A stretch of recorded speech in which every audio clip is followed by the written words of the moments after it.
আপোনালোকৰ কাৰণে গুৰুত্বপূৰ্ণ ভিডিঅ' লৈ আহিছোঁ। সেইটো ভিডিঅ' হ'ল যিহেতু HSLC এক্সামৰ ৰিজাল্ট দি দিছে, কেনেকুৱাকৈ আপোনালোকে ৰিজাল্টটো চেক কৰিব আৰু কেনেকুৱাকৈ আপোনালোকে আপোনাৰ ৰিজাল্টটো প্ৰিণ্ট কৰিব। যদি আপোনালোকে আপোনাৰ এতিয়াও মাৰ্কশ্বিটটো প্ৰিণ্ট কৰা নাই, কেনেকুৱাকৈ আপোনালোকে আপোনাৰ নিজৰ মোবাইলৰ পৰা মাৰ্কশ্বিটটো ডাউনলোড কৰিব আৰু প্ৰিণ্ট কৰিব, মই আজি এইটো ভিডিঅ'ত আপোনালোকক সম্পূৰ্ণ প্ৰচেছ দেখুৱাই দি আছোঁ, চাই লওক। আৰু যদি আপোনালোকে মোৰ চেনেলত নিউ হয়, মোৰ চেনেলটো ছাবস্ক্ৰাইব কৰি ৰাখি দিব। এতিয়া আপোনালোকে ফাৰ্ষ্ট এইটো অপশ্যনত আহিব লাগিব।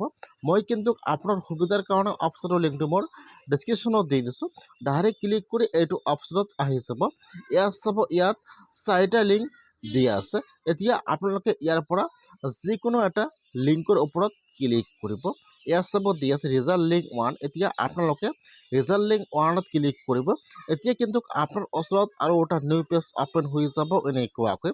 ফাৰ্ষ্ট চাব ইয়াত দিয়া আছে ইণ্টাৰল চিলেক্ট। আপোনালোকে চিলেক্টত ক্লিক কৰিব। ইয়াত এটা অপশ্যন আহি যাব B26। আপোনালোকে ইয়াৰ পৰা এইটো চিলেক্ট কৰি লৈ ল'ব। তাৰপিছত ইয়াত যিটো আপোনালোকৰ ৰোলটো আছে ইয়াত বহাই দিব ৰোল, আৰু ইয়াত বহাই দিব নম্বৰ। ৰোল আৰু ইয়াত নম্বৰটো বহাই দি আপোনালোকে এতিয়া ফাইনেল ৰিজাল্টৰ ওপৰত ক্লিক কৰিব। এতিয়া কিন্তু ইয়াত আপোনালোকৰ মাৰ্কশ্বিটটো ইয়াত অপেন হৈ যাব এনেকুৱাকৈ। এতিয়া আপোনালোকে মাৰ্কশ্বিটটো চেক কৰি ল'ব। ইয়াত আপোনালোকৰ নামটো দেখিব, আৰু ইয়াত আপোনালোকৰ ফাদাৰ্ছ নেম আৰু ইয়াত আপোনাৰ মাদাৰ্ছ নেম দিয়া থাকিব এনেকুৱাকৈ। এতিয়া আপোনালোকে ইয়াত আপোনাৰ ডিটেইলছটো সম্পূৰ্ণকৈ চেক কৰিব। তাৰপিছত ইয়াত আপোনালোকে কিমান মাৰ্ক পাইছে ইয়াত মাৰ্ক দিয়া থাকিব এনেকুৱাকৈ।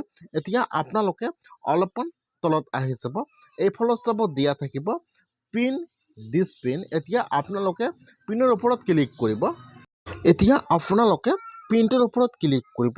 এতিয়া কিন্তু আপোনালোকৰ ৰিজাল্টটো ইয়াত প্ৰিণ্টৰ অপশ্যন আহি যাব। এতিয়া আপোনালোকে প্ৰিণ্ট কৰি ল'ব পাৰিব। যদি আপোনালোকে মোবাইলত কৰিছে তেনেহ'লে আপোনালোকে এনেকুৱাকৈ ডাউনলোড কৰি ল'ব পাৰিব। যদি আপোনালোকে এতিয়াও আপোনালোকৰ মাৰ্কশ্বিটটো ডাউনলোড কৰা নাই বা প্ৰিণ্ট কৰা নাই, আপোনালোকে এনেকুৱাকৈ অতি সহজে প্ৰিণ্ট আৰু চেক কৰক। আজি যিহেতু ৰিজাল্ট দি দিছে, HSLC ৰিজাল্টটো দি দিছে, আপোনালোকে অতি সোনকালে চেক কৰক আৰু আপোনালোকে ৰিজাল্টটো প্ৰিণ্ট কৰক। আৰু যদি আপোনালোকে আপোনাৰ মাৰ্কশ্বিটটো ৰিচেক কৰিব, কেনেকুৱাকৈ আপোনালোকে আপোনাৰ মাৰ্কশ্বিটটো ৰিচেক কৰিব, মই আপোনালোকক সেইটো নেক্সট ভিডিঅ'ত দেখুৱাই দিম।